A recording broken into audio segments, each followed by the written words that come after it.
Good morning, শুভ সকাল। আশা করি সবাই ভালো আছো, আমরাও ভালোই আছি। তো সকালের ওয়েদারটা দেখে আমি ছাদে চলে আসলাম।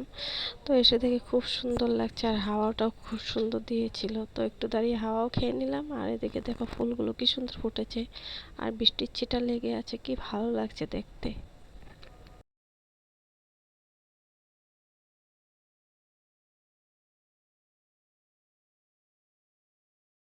তো মেয়েকে স্কুলে পাঠিয়ে দিয়ে ছাদে এসেছিলাম, আর এখন ঘরে যাই, ঘরে গিয়ে একটু চা নাস্তা করি, তারপর রান্না বসাই, ওর বাবার টিফিন রেডি করি।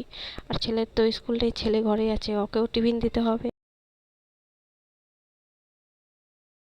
তো বড়মশাই এনেছিল একটা মিষ্টি কুমড়া, আর ঘরে মাছের মাথা আছে, কালকে রাত্রে এনেছিল, তো ভাবছি ঘন্ট করব।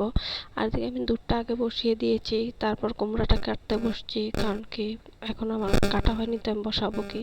তো দুধ গরম করে নামিয়ে নিলাম, তারপর বসিয়ে দিলাম চা, আর এদিকে কাটতে বসে গেলাম মিষ্টি কুমড়া। তো এদিকে বানিয়ে নিয়েছি ডাল তড়কা, আর কালকের ছিল একটু মাংসের ঝোল। আর ওইদিকে তো মিষ্টি আলাও দিয়ে তোমার ঘন্ট করলামই। তো এখন ঘর মুছবো, ঘর মুছে তারপর যাবো মেয়েকে আনতে। আর এদিকে কাপড় জমিয়ে রেখেছি, এসে ধুবো। আর এদিকে আমার দুইটা লঙ্কা গাছ আছে, red bell pepper, yellow bell pepper, কিন্তু দুটার মধ্যে কোনটা হয় তা জানি না। তো মেয়েকে নিয়ে চলে আসলাম বাড়িতে, আর মেয়ে তো জানোই বায়না করতে থাকে, এদিকে ওদিকে যাবেই, তো দোকানে যাচ্ছে দৌড়ে। তো আমি বললাম এদিকে যেতে হবে না, অন্য দোকানে চল। তো বললো যে না, আমি এই দোকানেই যাব, আমাকে এখান থেকেই দাও।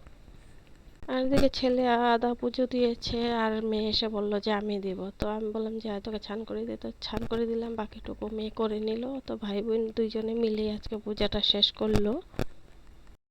তো আমাকে বলে মা আমাকে পোস্ট করে দাও, তো ওকে পোস্ট করে দিলাম, আর ওদিকে ভাত মেখে দিয়েছি। আর আমাকে বলে যে আমাকে কাঁটা চামচ দাও আর চামচ দাও, আমি হাত দিয়ে ভাত খাবো না।